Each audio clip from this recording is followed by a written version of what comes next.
Good afternoon everyone. So last class हम लोगों ने calculation of sag and tension को देखा इन ओवरहेड ट्रांसमिशन लाइन। उसी को आगे कंटिन्यू करते हैं। तो हम लोग ने लास्ट क्लास से डिस्कशन किया था कि किस तरीके से सैग टेंशन कैलकुलेट किया जाता है, क्या सैग और टेंशन के बीच में रिलेशन क्या है।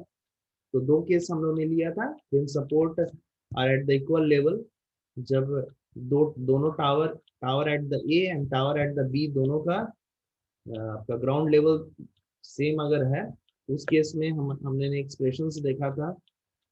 जो सैक का एक्सप्रेशन था WL² / 8T, जहाँ पे W क्या है, वेट ऑफ कंडक्टर पर मीटर, ठीक है।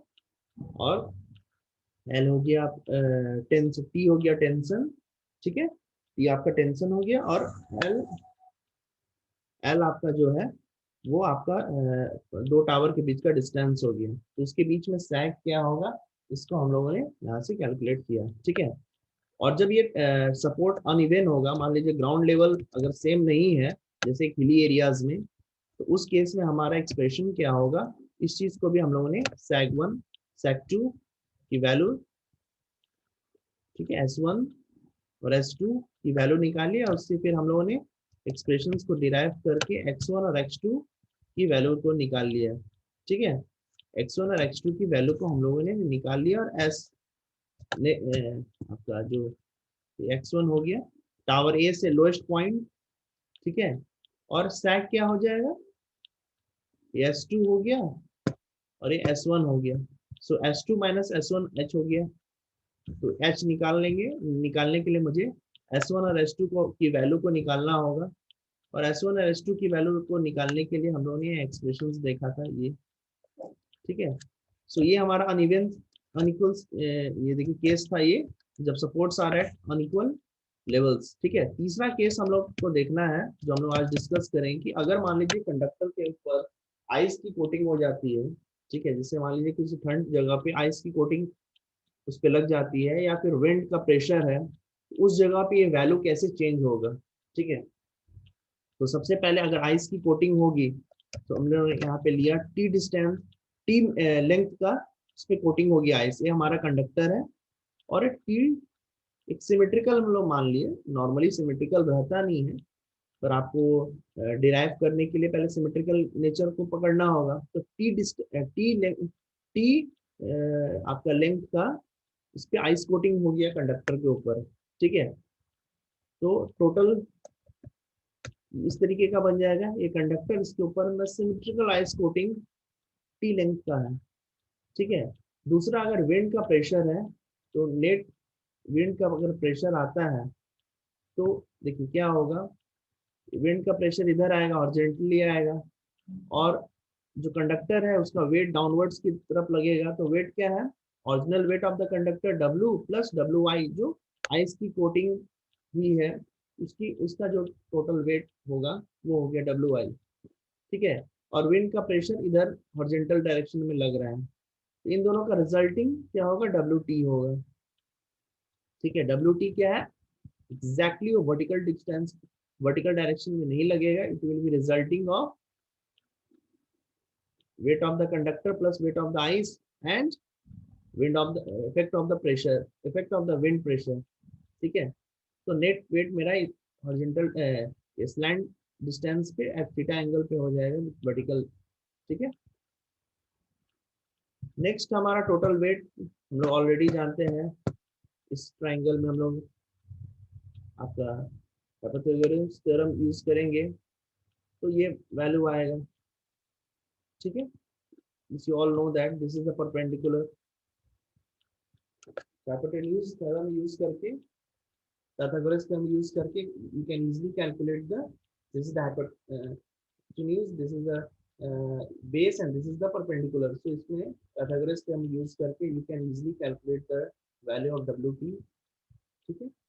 WT is the net weight acting in the conductor, is the resulting of weight of the conductor, original weight of the conductor plus ice, weight of the ice coated on it plus wind pressure, ठीक है। तो WI निकालने के लिए क्या है, देखिए W क्या है, कंडक्टर का material density plus volume of the conductor per unit length. Ice की कोटिंग होगी तो क्या होगा, डेंसिटी आइस का प्लस वॉल्यूम जो 1 मीटर लेंथ पे पर यूनिट लेंथ पर कोटेड है। तो ये पाई/4 इसलिए ले लिए क्योंकि यहाँ d/2 है, देखिए यहाँ पे एक्सप्लेन किया हुआ है।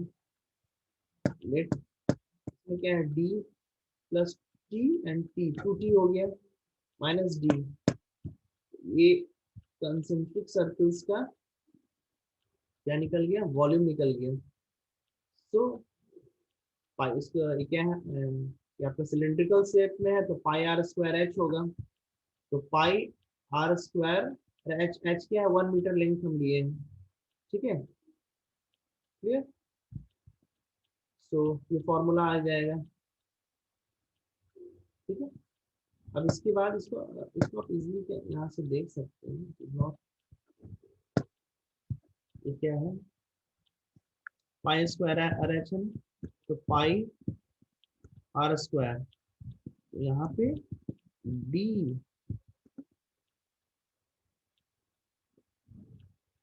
Plus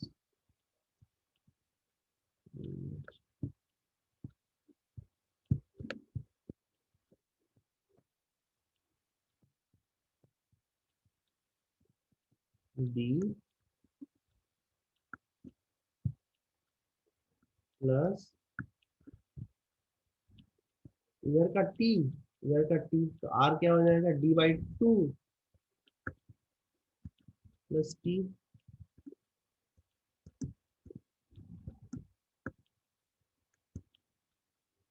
minus d²/4। इसी को आप कैलकुलेट कीजिएगा और h हमारा 1 है, ये वैल्यू आ जाएगा, ठीक है। इसको सिंप्लीफाई कीजिए, easily get this value. Now wind pressure है, विंड प्रेशर भी देखिए, wind force per unit length क्या होगा, pressure by pressure into area. आपको पता है फोर्स क्या है, प्रेशर इनटू एरिया है, तो एरिया क्या है। इस कंडक्टर को आप क्या कीजिए, जो कंडक्टर में, कंडक्टर को आप अगर इस तरीके से सिलिंड्रिकल टाइप में इसको फोल्ड कर दीजिए, ये क्या हो गया, ये हो गया डी, ये हो गया टी, और ये हो गया टी, ठीक है ना। इसको, इस कंडक्टर को आपने क्या किया, क्योंकि फोर्स जो होगा, देखिए जो फोर्स होगा, एग्जैक्टली में जो फोर्स होगा, वो फोर्स हॉरिजॉन्टल डायरेक्शन में लग रहा है, इस डायरेक्शन में। तो ये मान के चल रहे पूरे सरफेस को, इसको आपने क्या किया है, रेक्टेंगुलर या में इसको रिप्रेजेंट कर दिए। तो फोर्स हमें, क्योंकि हम लोग देखिए डिजाइन एक्चुअली में फोर्स कहाँ लग रहा है, इधर लग रहा है ना, इस डायरेक्शन में फोर्स लग रहा है। तो हम ये मान के चल रहे हैं कि अगर ये पूरा इस तरीके से होता, टी और इधर डी, ए ना, इसको फोल्ड को खोल देते हैं अगर ये कंडक्टर को, तो इस तरीके का शेप में आ जाएगा। तो एरिया क्या होगा, d+2t इंटू A1h है, लेंथ हमने क्या किया, लिया है, कंडक्टर का लेंथ पर यूनिट 1 लिया है। तो ये मैक्सिमम एरिया कितना हो गया, ऑब्वियसली ये एरिया जो है, इस ये जो एरिया हमने लिया है, एरिया ज्यादा लिया है एक्चुअल में, जितना जिस एरिया में फोर्स लग रहा है, जिस एरिया में फोर्स लगेगा उससे ज्यादा एरिया हमने लिया है, ताकि हम सेफ रहे। विंड फोर्स पर जो हमने एक्चुअली हमें वेट निकालना है, wind force per unit length निकालना है, तो हम लोगों ने क्या किया, एरिया, रियल में एरिया क्या होगा, इससे कम होगा, ऑब्वियसली रियल में जो एरिया होगा इससे कम होगा, पर हम लोगों ने क्या किया कि सेफ मार्जिन रखने के लिए इस एरिया को ज्यादा ले लिया। एरिया को किस तरीके से रिप्रेजेंट किया है, इसको खोल दीजिए, कंडक्टर को खोल दीजिएगा, तो लेंथ क्या होगा, 1 मीटर होगा, सॉरी ब्रेथ 1 मीटर होगा, और ये हम लोगों ने क्या किया, T+T+D, मैक्सिमम फोर्स इधर ही लग रहा है ना, तो एरिया बन गया d+2t/1, क्लियर। तो प्रोजेक्टेड एरिया हो गया। क्लियर। तो विंड फोर्स पर यूनिट हमारा D+2T हो गया।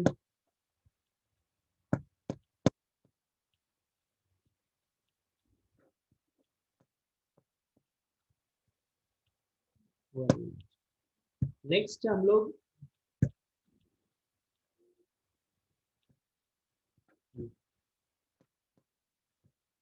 लोग ने ये निकाल लिया डब्ल्यू कैसे निकालना है और डब्ल्यू कैसे निकालना है, डब्ल्यू कैसे निकालना है, इस चीज को हम लोगों ने देख लिया। अब इसको हम न्यूमेरिकल में देखेंगे किस तरीके से कैलकुलेट किया जाता है।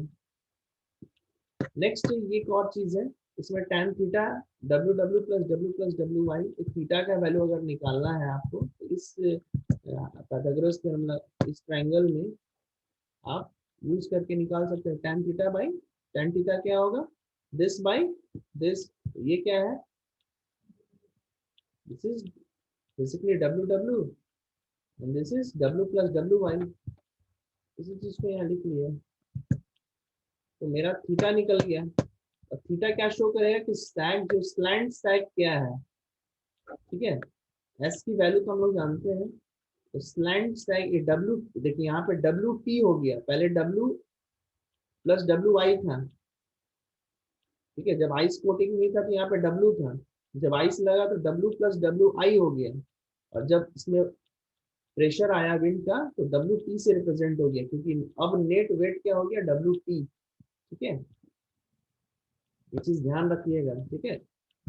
उसका देखिए स्लैंट सैग निकालने के लिए वर्टिकल स्लैग क्या हो गया, s plus cos theta, simple.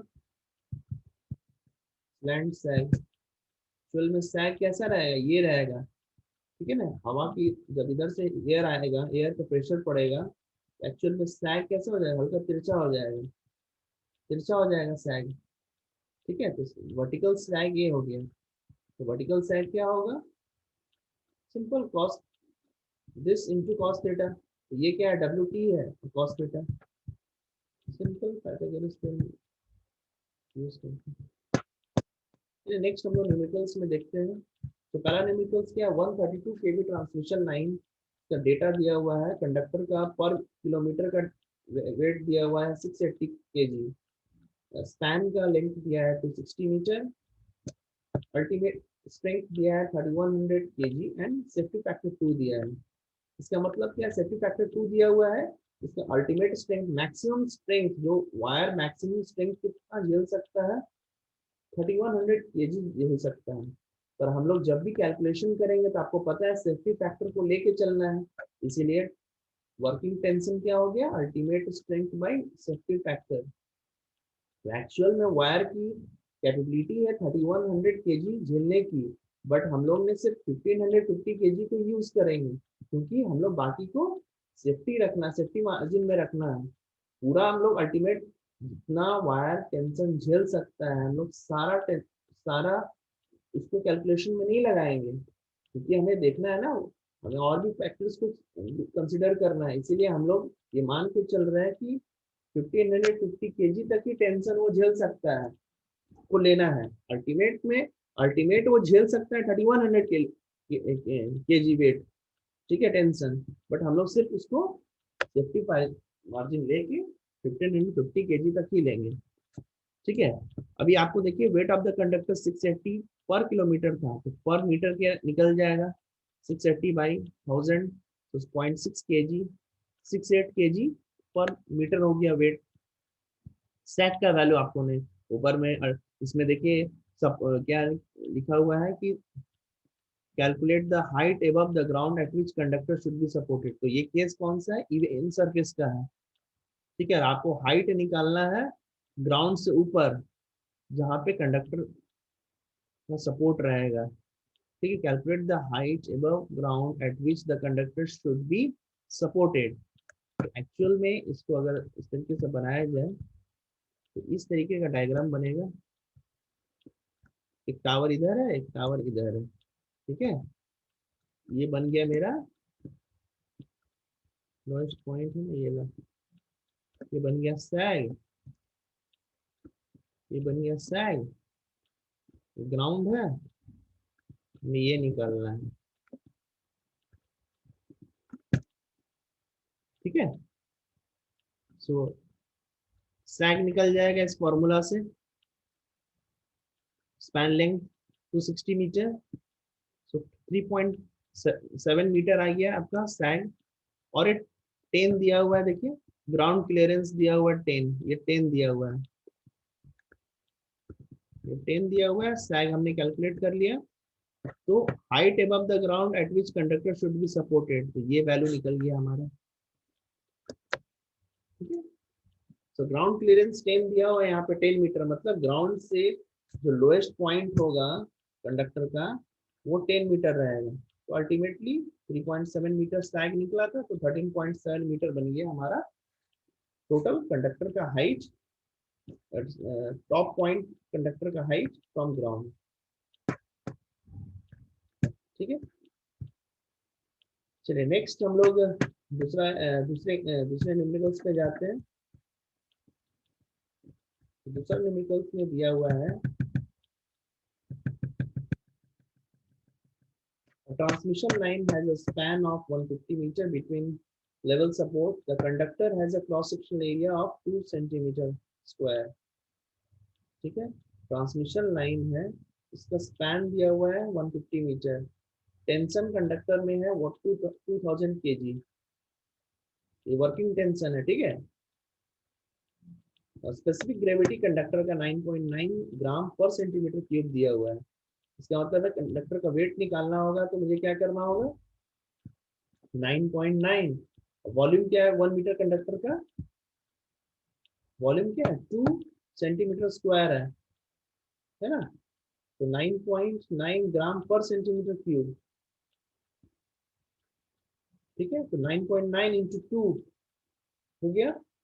अब इधर कितना सेंटीमीटर का लेंथ है 100, 1 मीटर हम लोग ने लिया तो 100 सेंटीमीटर हो गया ये, ठीक है। तो ये मेरा केजी निकल गया, ठीक है, पर मीटर का वेट ऑफ द कंडक्टर पर मीटर निकल गया, ठीक है। 9.9 ये ग्राम में आया, इसको केजी में हमने कन्वर्ट कर दिया, ठीक है। Specific gravity into volume will be the conductor weight of the conductor, volume हमने कैसे किया 9, 2 तो था 2 centimetre square into 1 centimetre, sorry 1 metre length था, तो 100 सेंटीमीटर हो गया, तो 2 इंटू 100 हो गया, 2 इंटू 100 बन गया इसका वॉल्यूम 1 मीटर कंडक्टर का, ठीक है। ये वॉल्यूम जो निकला वो सेंटीमीटर क्यूब में निकलेगा, क्योंकि इसलिए क्योंकि यहाँ पे सेंटीमीटर क्यूब है, इसलिए सेंटीमीटर क्यूब में निकाले। ये 1980 ग्राम निकल गया, तो केजी में कन्वर्ट कर दिए, ठीक है।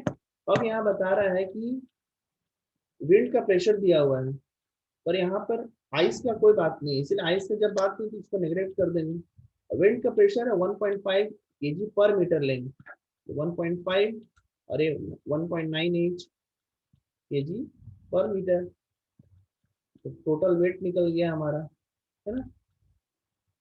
अगर यहाँ आइस रहता तो W प्लस WI यहाँ ऐड हो जाता, तब उसको स्क्वायर करते, पर यहाँ पे आइस नहीं है ना। देखिए सेम फॉर्मूला जो मैंने यूज डेराइव ऊपर में किया था,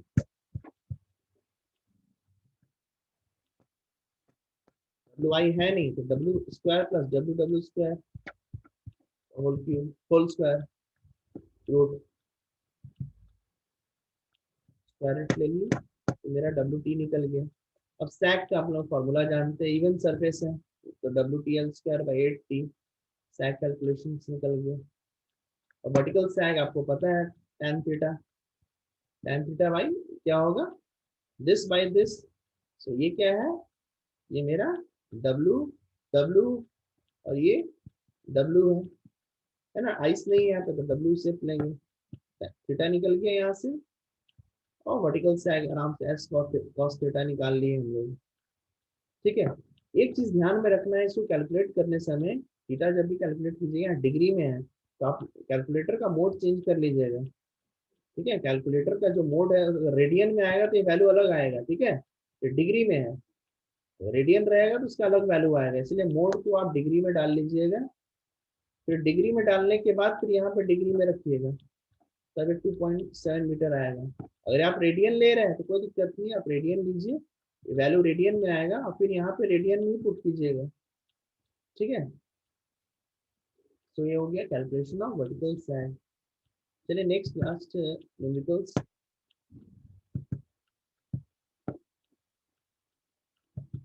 लोग अनइवन सरफेस का देखेंगे case. The overhead transmission line conductor has a parabolic configuration, weighs 1.925 kg per meter of length. The area of cross section is 2.2 centimeter square, and the ultimate strength is 8,000 kg per centimeter square. The supports are 600 meter apart. Span length दिया हुआ है कितना 600 meter, having 15 meter difference of level. ठीक है, 50 meter difference. Calculate the stack from the taller of the support, which must be a lot, so that the factor of safety दिया हुआ है 5 और आइस कोटिंग 1 kg पर metre दिया और wind pressure नहीं इस जगह में। इसका देखिए पहले इससे देखते हैं। ठीक है, सो हमें क्या निकालना है, हमें निकालना है ये S2 निकालना है एग्जैक्टली, है ना। देखिए यहाँ पे लिखा हुआ है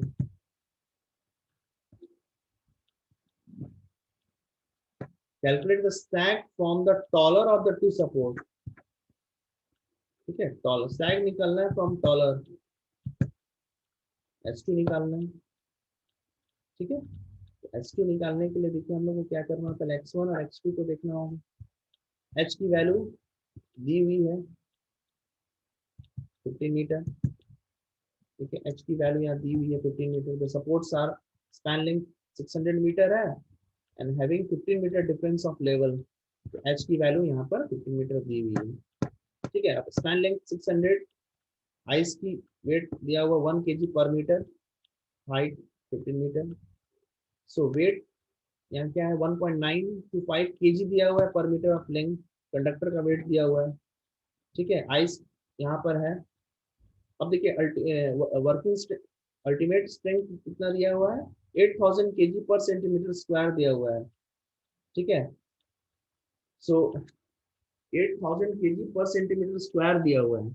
तो सबसे पहले कंडक्टर का क्रॉस सेक्शन एरिया कितना है 2.2 सेंटीमीटर स्क्वायर है। तो 2.2 को 8,000 से मल्टीप्लाई करेंगे तो मेरा निकल जाएगा अल्टीमेट स्ट्रेंथ निकल जाएगा इतना इस क्रॉस सेक्शन एरिया का। अब उसके बाद हम लोग सेफ्टी फैक्टर से डिवाइड कर देंगे। ठीक है, यहाँ पे देखिए 8,000 इंटू 2.2, ये टोटल निकल गया अल्टीमेट स्ट्रेंथ, और उसको सेफ्टी फैक्टर 5 से डिवाइड कर देंगे तो 3520 kg निकल जाएगा, है ना। सीधा सा चीज है।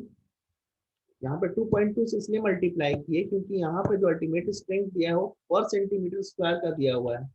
एक पर 1 सेंटीमीटर स्क्वायर का 8,000 kg अल्टीमेट स्ट्रेंथ है। तो टोटल एरिया क्रॉस सेक्शन कितना है 2.2 सेंटीमीटर है। तो टोटल अल्टीमेट स्ट्रेंथ कितना निकल गया 8,000 इंटू 2.2। अब ये मेरा अल्टीमेट स्ट्रेंथ निकल गया, पर वर्किंग टेंशन क्या होता है हम लोग निकालते हैं total ultimate strength divided by safety margin. तो सेफ्टी फैक्टर यहाँ पे दिया हुआ है 5, तो 5 को ले लिए। तो अल्टीमेट मेरा इतना इतना प्रेशर झेलने की कैपेबिलिटी थी कंडक्टर में, पर हम लोग सेफ्टी मार्जिन 5 लेके इतने ही, इससे ज्यादा टेंशन नहीं क्रिएट कर सकते वायर में, क्योंकि इससे ज्यादा टेंशन क्रिएट करने का मतलब है we are going above the safety factor, जो हम लोग को नहीं करना है। ठीक है, सो देखिए कितना हम लोग डिजाइन करने समय कितनी चीजों को ध्यान में रख रहे हैं हम लोग। कंडक्टर की कैपेबिलिटी इतना इतना वेट झेलने की है, पर फिर भी हम लोग कम ले रहे हैं ताकि मेरा सही तरीके से डिजाइन हो सके। ठीक है, हम लोग रिस्क लेंगे है ना। So weight of the conductor net weight क्या हो जाएगा W प्लस WY, है ना। तो 1.925 प्लस 1 2.925 kg हो गया।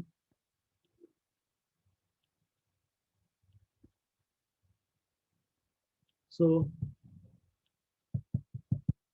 x1 प्लस x2 का वैल्यू 600 मीटर स्पैन लेंथ आपको पता है। अब ये देखिए S1 और S2 की वैल्यू आप लोग को वहां पे हम लोगों ने दिखाया था जब अनइवन सरफेस का हम लोग कैलकुलेशन कर रहे थे। तो S1 और S2 की वैल्यू कैसे निकलेगी हम लोगों ने यहाँ से एक बार देख लेते हैं फिर से।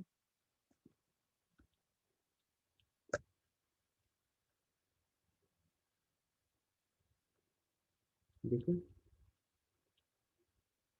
S1 और S2 की वैल्यू, S1 और S2 की वैल्यू हम लोगों ने निकाल ली है, x1 2t, x2 square 2t। ठीक है, इसी एक्सप्रेशंस को यूज किए हैं हम लोगों ने यहाँ पर।